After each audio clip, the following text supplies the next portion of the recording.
Rasputin, no, not that one, the hacker, is trying to sell admin credentials for the U.S. Election Assistance Commission on the black market. U.S. investigation of Russian influence operations continues, with promises of eventual retaliation. Nose-thumbing from Moscow received in response. UK and EU officials worry about Russian meddling with 2017 elections. The Yahoo breach sinks in, and some call it the Exxon Valdez of cyberspace. There are new ransomware strains and a growing ransomware sector, but help in the form of an international public-private partnership. And we're closer to seeing robot drivers on the streets.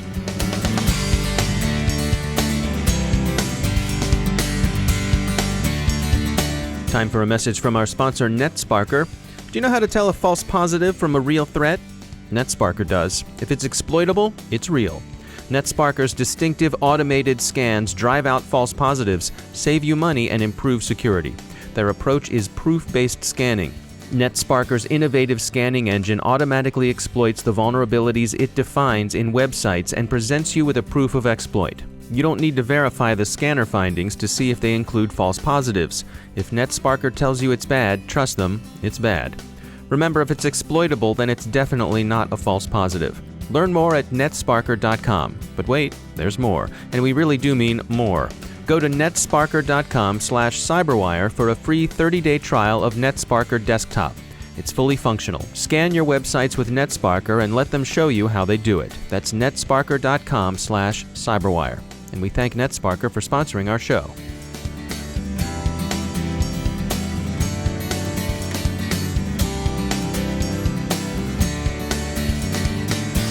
I'm Dave Bittner in Baltimore with your CyberWire summary and week in review for Friday, December 16, 2016. Election hacking and election influence operations, which may be connected but aren't necessarily the same thing, remain very much in the news. Security company Recorded Future reports that it's found a Russian-speaking hacker, they're calling him Rasputin, who's selling what he claims is access to compromised U.S. Election Assistance Commission networks. Recorded Future observed chatter that suggested credentials to Election Assistance Commission or EAC networks were for sale. Further investigation enabled them to identify the vendor as a Russian speaker who was negotiating with an unknown buyer working on behalf of an unspecified Middle Eastern government. Approximately 100 sets of account credentials were for sale, some of them apparently representing privileged administrative accounts. Such accounts could be useful for a variety of purposes. They could be used, for example, as Recorded Future points out, to install malware and establish a watering hole on a U.S. government site. Rasputin, who's been knocking around black markets for some time, is in Recorded Future's view probably a crook and not an agent of an espionage service. Over the past 2 years, he's been connected with financial services compromise in the Middle East, compromise of a Chinese e-tailer, and of course now with the attempted sale of EAC credentials. The U.S. Election Assistance Commission is not a well-known agency, so some background information may be useful. The EAC is a small independent federal agency created by the Help America Vote Act of 2002. It supports the conduct of elections through a variety of largely voluntary and advisory services, testing and certifying voting equipment, maintaining the National Voter Registration Form, but not any database of voters, administering a national clearinghouse on elections to receive complaints of alleged fraud and so on, and promoting development of shared practices and other ways of improving elections. Thus, compromise of the EAC doesn't represent any real threat to the integrity of U.S. elections, but it's an embarrassment, another black eye for a way of voting that's taken more than its share of punches over the past year. TechCrunch and others have noted that the EAC published an op-ed in the Washington Post on October 18th with a reassuring headline, "Don't believe the hype. Foreign hackers will not choose the next president." It seems likely that Rasputin was rooting around in their systems, even as they wrote. The U.S. continues investigating more official Russian influence operations mounted during the recently concluded election cycle. Officials murmur about President Putin's direct involvement, which Mr. Putin dismisses as funny nonsense. In an NPR interview yesterday, President Obama promised unspecified retaliation against Russian information operations, quote, "at a time and a place of our own choosing," end quote, to which the Kremlin said, in essence, put up or shut up. NBC News reports that the administration didn't take action before the election because, first, it didn't want to appear itself to be meddling improperly in the election. Second, it didn't want to escalate cyber conflict with Russia. And finally, it thought Democratic candidate Clinton was going to win anyway, so they could, as one unnamed source put it, kick the can down the road. The U.S. intelligence community has blogged at its IC on the Record site that it doesn't intend to make anything else public until it's completed its investigation and until it's satisfied that what it has to say won't compromise intelligence sources and methods. British and European officials are expressing concern about similar Russian meddling in their own upcoming elections. The prospect of what Threat Connect calls faketivism, false flags and covert information operations, is particularly troubling to them. The magnitude of the Yahoo breach continues to sink in, and security industry observers express displeasure over both weak crypto practices and slow breach disclosure. The company's stock price has seen sharp declines as investors lose confidence that Verizon's acquisition of Yahoo's core assets will actually go through. Chris Pogue, CISO at security intelligence firm Nuix, offered us representative reaction. "Wow," he said. "How many times have I said that data breaches are almost always worse than initially thought? A lot.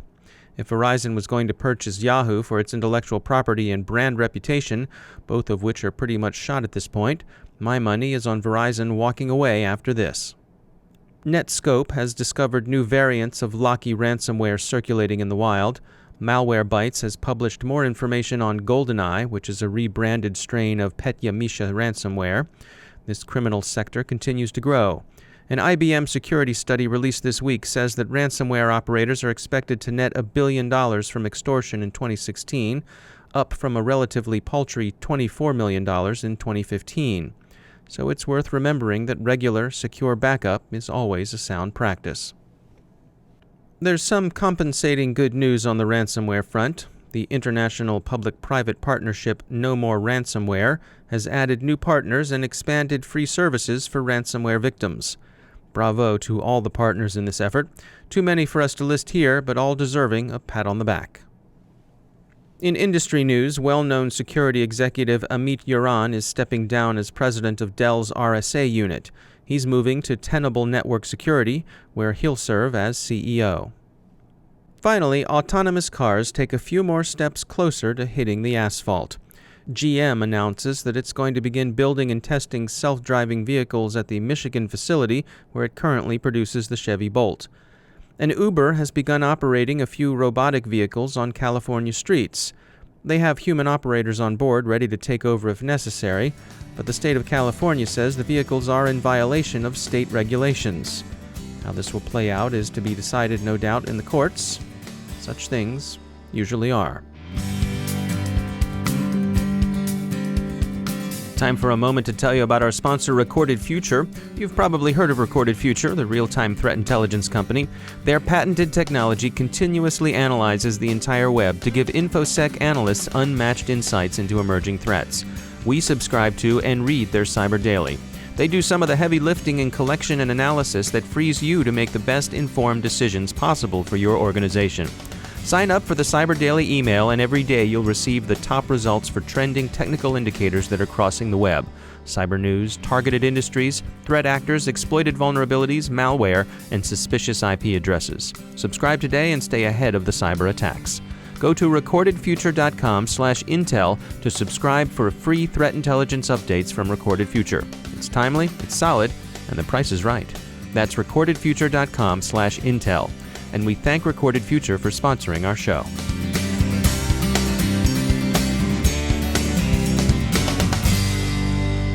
Joining me once again is Markus Rauschecker. He's the Cybersecurity Program Manager at the University of Maryland Center for Health and Homeland Security. Markus, the National Cyber Incident Response Plan recently went through a public comment period. This is a plan that has really been ripe for some updates. What's the latest with it, and where can we expect it to go? Yeah, the National Incident Cyber Response Plan has come out of the Presidential Policy Directive 41 that came out in July 2016.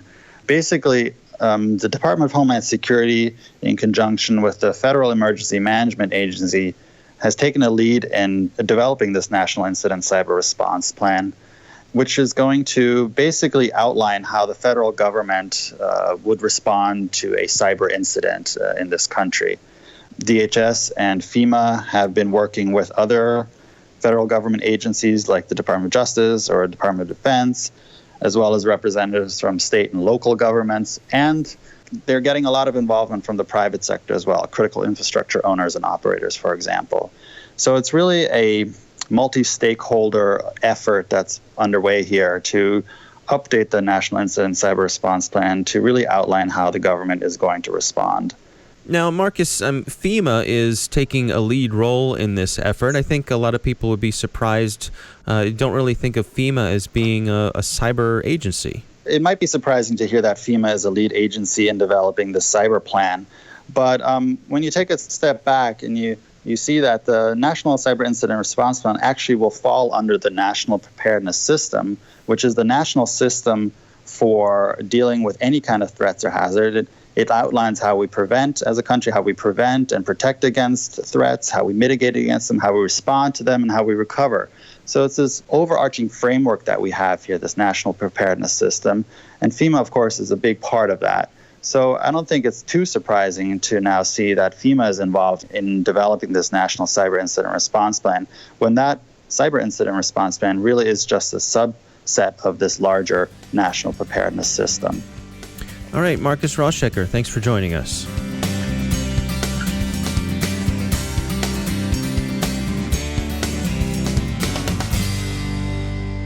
My guest today is Jacob Ginsberg. He's the Senior Director of Products at EchoWorx, a provider of email encryption solutions and managed encryption services.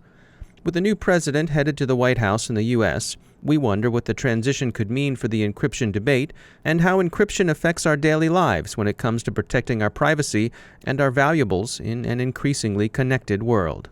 Obviously, things are a little bit up in the air right now, at least in the U.S., with the change of office happening right now in the executive branch. But on the whole, internationally, it looks like we might be at the beginning of a bit of a downswing, if you ask me, or at least from my perspective. Certainly not from the law enforcement's perspective. What do you mean by a downswing?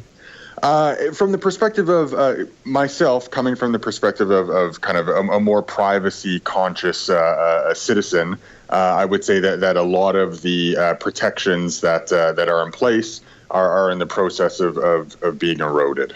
And how is that happening? It's happening, again, it's easy to speak globally for a second, and then we can shift to the U.S., because the most recent example, I would say, comes out of the U.K. with the investigatory power bill, which is not necessarily specific to encryption, or at least the whole of it, but more with regard to privacy. It mandates record collecting by ISPs and removes the barrier of requiring a warrant to get at that information. And then there's also, little pieces in there about encryption. And as you know, talk seems to spring up whenever it can, whether it be in Canada or in the U.S., also about the government wanting to put in backdoors and mandating access and things like that. Those calls seem to be increasing in both volume and frequency. Is it mutually exclusive? I mean, can you have strong end-to-end encryption but also have, some sort of backdoor access for law enforcement?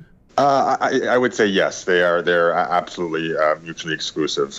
There's a couple of catchphrases that are thrown around. One of them is, today's backdoors, tomorrow's vulnerability. That's something that's generally well accepted in the security industry, that there's little to no guarantee if a backdoor or a mechanism for access is put in place, that it won't be exploited down the road by someone else. There's always that very real risk. And what's your response? I mean, we hear from law enforcement who say that they have real needs to be able to get at some of this data. Some of them are really tug at your heartstrings. Trying to solve murders of people and so forth. How do you respond to those kinds of stories? Right. Well, first off, let me just say that, at no point do I don't blame kind of law enforcement or people in the intelligence community for wanting some of these tools like backdoors. Everyone wants tools to be able to do their job more effectively. And assuming, of course, obviously, that everyone has everyone's best interest in mind. What they are interested in doing is, say, helping people and capturing terrorists and criminals and whatnot. So no blame or kind of anger thrown their way. But I guess the answer would be that, no one would argue that if the police could go into a domicile or a residence whenever they wanted without a warrant, certainly they would be able to catch more criminals and possibly even prevent more crimes. But kind of we as a society have decided that that's too far, and we've kind of drawn a line around, protections and privacies. And it's not up to the police, it's up to the rest of us as a public and to the courts and politicians, when you can depend on them to kind of reinforce that line. It's a reasonable request from their perspective, but I would say that given the scope of technology and people's digital footprint nowadays, it's a bit too far.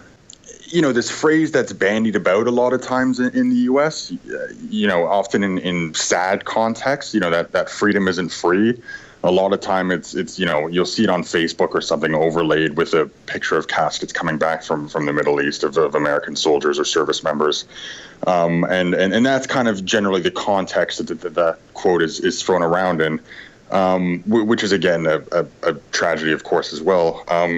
But really where I think is most applicable is this context, is if we want a society, a free society, and a free society is one where you're sure of your persons and property, and there are protections around them and what you can say and not say, that's the cost of freedom, that there are going to be crimes that you can't solve. There are going to be, murders that happen. There are going to be things that slip through the cracks, and it's difficult to say that to people who are tangentially involved, let alone victims. But that's my personal opinion. That's the cost of a free society. That's really the proper context for that quote. When it comes to these sorts of things, legislation inevitably lags behind the technology. Do you agree with that? Yeah, I agree with that 100%. And it goes both ways. It doesn't necessarily favor privacy or kind of look unfavorably on technology. It can certainly cut both ways, and I mean has been an aspect of the conversation kind of for as long as law enforcement and technology have collided. I mean that's the basis. That assumption is the basis of the All Writs Act of the late 1700s in the U.S. that would allow courts to compel companies or bodies to act in a certain way where there are gaps in legislation. The All Writs Act uses the basis of the New York Telephone Company versus the United States and the Supreme Court decision of 1977. That is the framework for a lot of our surveillance and being able to look at pen registers for phone records, which is again used as a lot of the basis for kind of email communications and digital surveillance today. So it is a really important issue. It's almost impossible to overstate its importance. This is a very real inflection point, potentially, in terms of our relationship with the data that we own and create and who we are and our governments. That's Jacob Ginsberg from EchoWorx. And that's the CyberWire. For links to all of today's stories, along with interviews, our glossary, and more, visit thecyberwire.com. Thanks to all of our sponsors who make the CyberWire possible. The CyberWire podcast is produced by Pratt Street Media. Our editor is John Petrick, our social media editor is Jennifer Iben, and our technical editor is Chris Russell. Our executive editor is Peter Kilpie, and I'm Dave Bittner. Have a great weekend, everybody, and thanks for listening.